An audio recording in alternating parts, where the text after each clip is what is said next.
종합제TV 시청자 여러분 안녕하십니까. 2018년 12월 24일입니다. 크리스마스 하루 전날인데 오전 11시를 넘었었습니다. 트럼프 대통령이 최근 행동에 대해서 미국 국민들이 그리고 세계가 주시를 하면서 걱정을 하고 있습니다.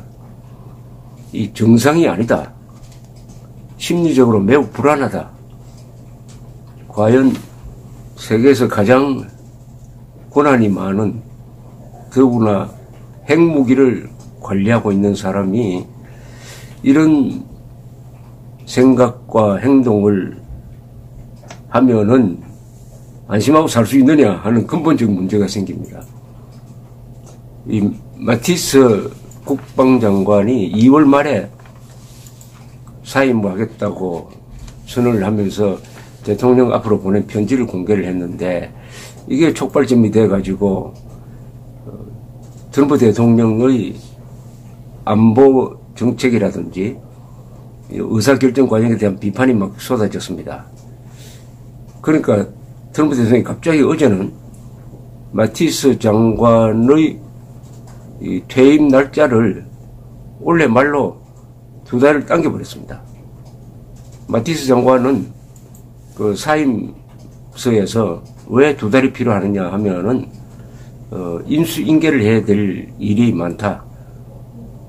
더구나 이 합참의장이 미국 합참의장이 9월에 새로 뽑히니까 새로 등장하니까 준비해야 될 이 기간이 2달 정도 필요하다 이렇게 이야기했는데 그걸 상무시해버리고 빨리 나가라고 했습니다. 나가려면 빨리 나가라고 해서 이달 말로 퇴임 날짜가 결정됐는데 후임자로 임명한 사람이 전혀 물론 대리입니다만은 전혀 군사 외교의 무경험자입니다.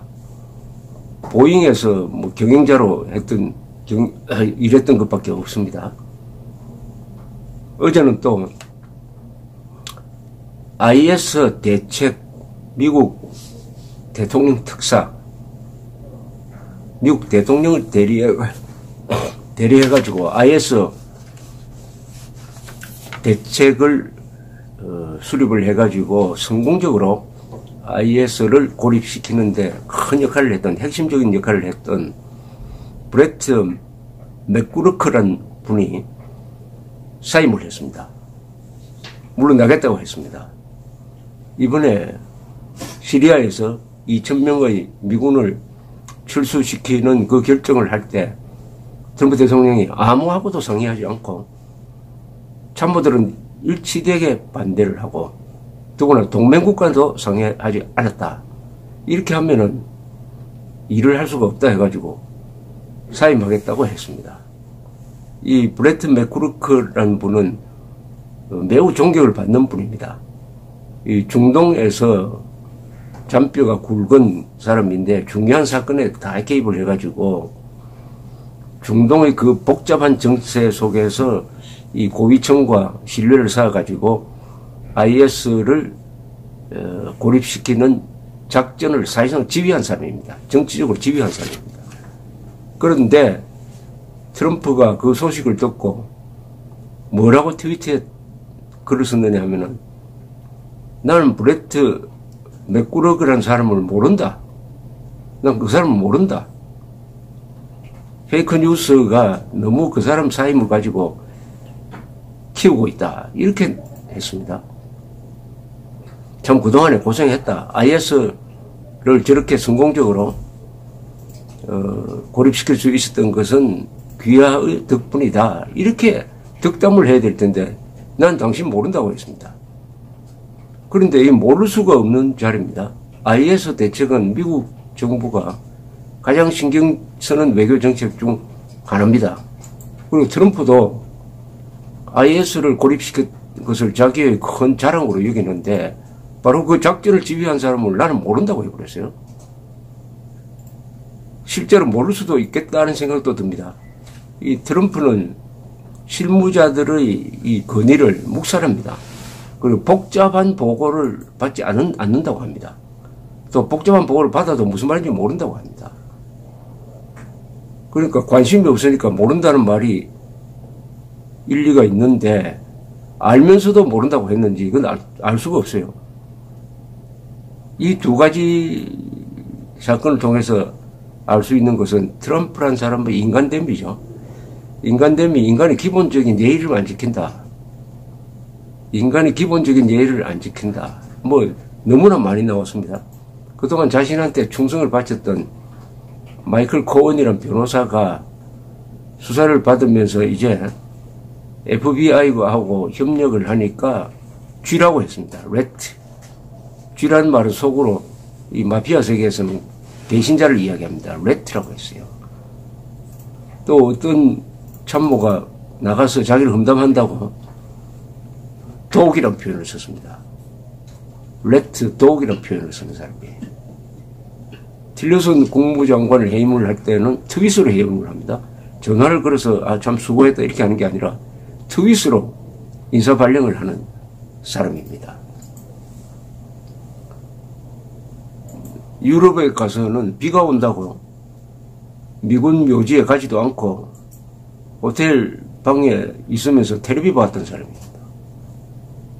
물론 트럼프는 이 나이로 봐서는 월남전에서 복무했어야 할 사람입니다. 여러 가지로 봐서 기피를 했을 가능성이 많습니다. 그러니까 군대에 대해서는 존경심이 별로 없어요.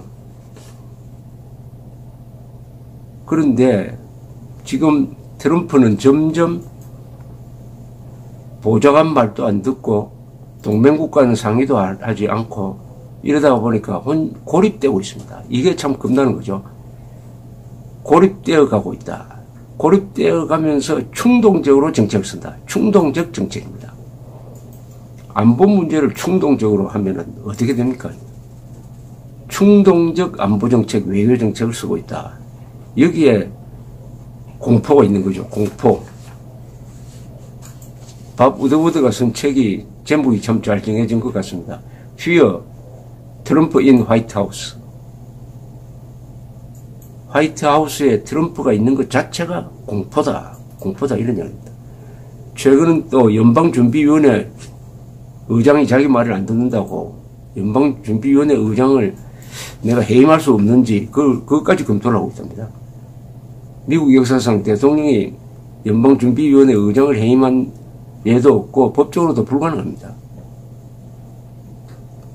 그런가 하면은 트럼프는 이 우방국하고는 참 사이 나쁘게 지내는데 우방국이라면 카나다라든지 영국, 프랑스, 독일 수상 대통령과는 사이가 나쁜데 유독 푸틴과는 사이가 좋아요. 김정은과도 좋습니다. 좋다고 합니다.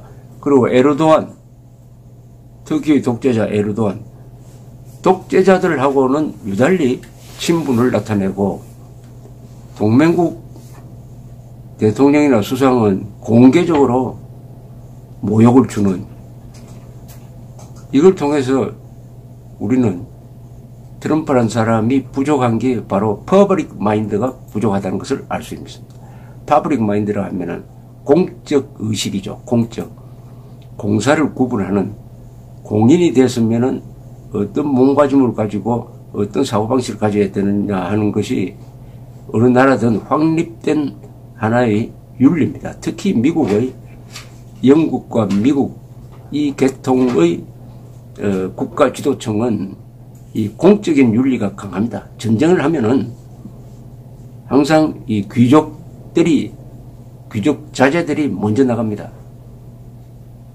영국에서 이튼 스쿨이라고 있는데 거기는 1차 대전, 2차 세계대전에 나가서 죽은 사람이 다른 어떤 학교보다도 많아요. 그게 귀족 학교 출신이거든요. 또 지금 영국의 왕가에 있는 남자는 전부 다 군 복무자입니다.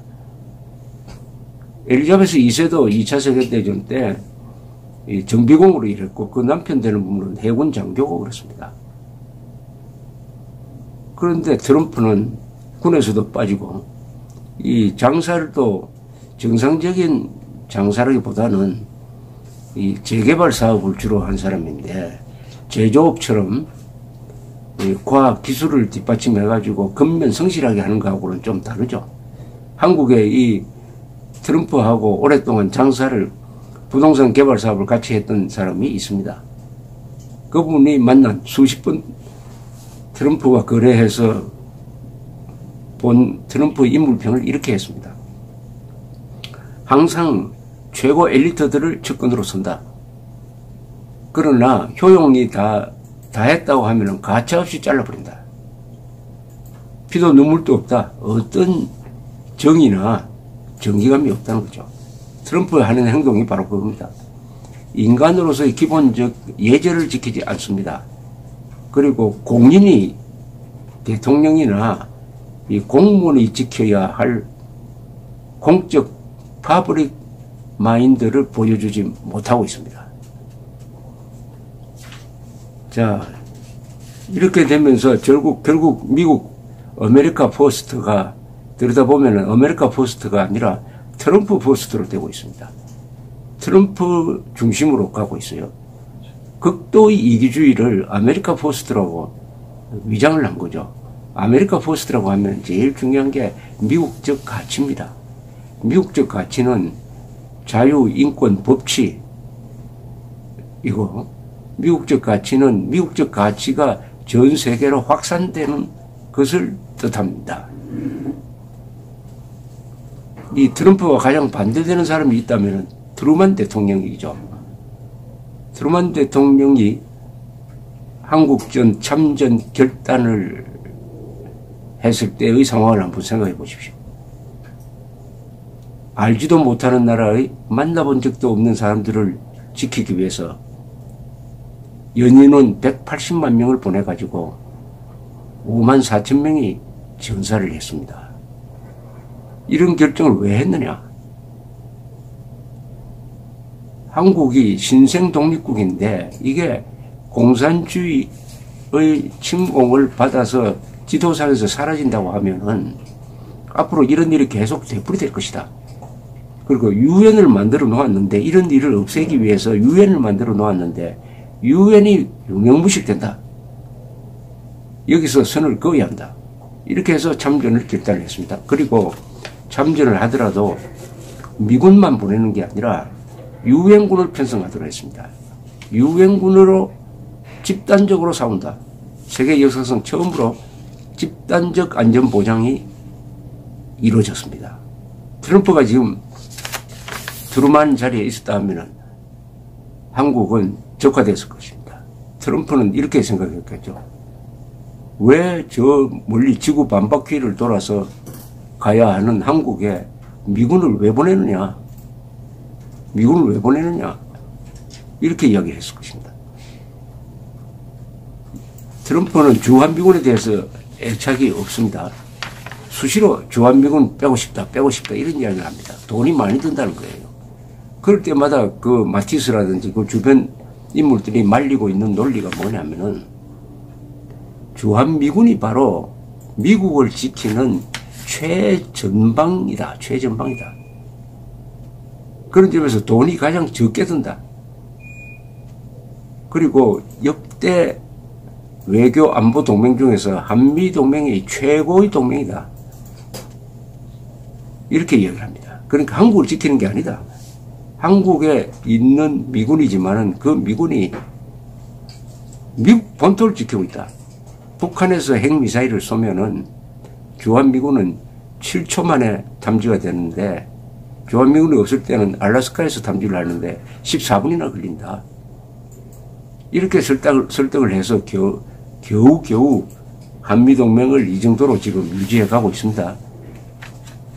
그런데 앞장서서 트럼프를 막았던 마티스 장관이 빠져버리고 이제 과연 누가 한미동맹을 수호할지 앞으로 참 불안합니다.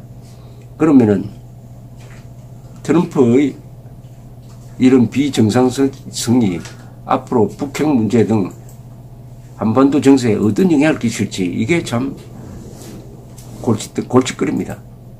당장 다음 해에 김정은하고 만나겠다고 합니다. 그런데 지금 분위기가 김정은하고 만날 분위기가 아니에요. 그래도 워낙 쇼를 좋아하고 언론에 관심 위험에서 벗어나는 걸 두려워하는 트럼프는 거의 병적으로 어떻게 보면 언론 중독이라고 그럴까요? 트위터 중독이라고 그럴까요? 하루에 10번씩 트위터를 치는 사람이 그 정상적인 업무를 할 수가 있겠습니까? 그 트위터의 반은 거짓말이고 남을 욕하는 것인데, 그런데 이제 김정은하고 6월 12일 만난 것이 완전히 지금 부담이 되고 말았습니다. 핵 문제 해결은 일보도 전진하지 못했는데 트럼프가 인정하지 않는 게 있어요. 싱가포르 회담에서 내가 속았다. 실패했다는 사실을 인정하지 않습니다. 계속 지금도 김정은하고 사이 좋은 사이다. 잘 되고 있다. 이런 이야기를 하는데 국무장관은 되는 게 없다고 이야기합니다. 그럽니다. 이 상태에서 한 번 더 만나느냐? 한 번 더 만나서 또는 지킬 수 없는 또 합의를 또 하느냐? 그럴 가능성이 다분히 있습니다. 그러지 않고 트럼프가 화를 벌컥 내느냐? 그래서 다시 군사적 옵션을 생각하느냐? 이 선택지가 극과 극입니다. 하나는 또 한 번 김정은의 함정에 걸려드는 것이고, 또 한 번은 허영심이죠. 걸려드는 것은 트럼프의 허영심 때문이죠. 아니면은 강경책으로 가느냐? 여기서 트럼프가 어떤 선택을 할지 가슴 졸이게 되는 것입니다. 이 트럼프 예를 통해서 이 정치의 하나의 교훈을 생각하게 됩니다. 돈과 권력과 명예는 각각 분리해 있어야 된다고 합니다. 돈 가진 사람이 권력을 가지면 안 된다는 겁니다. 그런데 트럼프는 돈을 가진 사람인데 권력까지 가졌습니다. 장사꾼이 정치인이 되면 안 된다는 겁니다. 장사꾼은 장사하고 돈 버는 데 기술자지, 정치라는 것은 이상을 세우고 국민을 설득하고 정의를 이루고 또 결단을 해야 될 때는 용기를 내야 되는 이런 영역입니다. 이것은 장사꾼의 영역과는 달라요. 그렇다고 내가 장사꾼을 비하하는 게 아닙니다. 그러니까 역시 장사꾼이 대통령이 되는 것은 무리가 많구나. 장사꾼은 장사하고 정치인은 장사하지 말고 정치만 하고, 학자는 대학교에서 열심히 연구를 해야지 저 신문에 칼럼 막 쓰면서 정치에 기웃거리는 그런 짓 하지 말고 각자 영역을 지켜야 되겠다.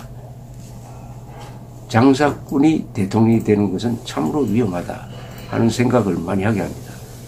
그런 예가 하나 있습니다. 저기 이탈리아에 유명한 대기업인이 수상이 되었다가 뭐 말썽을 많이 피운 것도 있는데 그것 좀 비슷합니다. 장사는 돈을 벌기 위한 것이고 정치는 공익을 위한 겁니다. 공익. 어쨌든 이 트럼프의 앞으로가 어떻게 되느냐. 아직도 남아있는 게 많습니다. 뮬러 특검이 수사 결과를 발표했을 때 바로 탄핵 절차가 시작되는 거 아니냐 하는 생각도 들고, 너무나 많은 범법 사실이 지금 동시다발적으로 터지니까 이 대통령이 아니라 범죄자가 되어버렸습니다. 그리고 퇴임한 이후에는 이 수사로 해가지고 감옥에 갈 가능성도 있습니다. 미국 정치가, 미국 민주주의가 지금 위기에 처했습니다.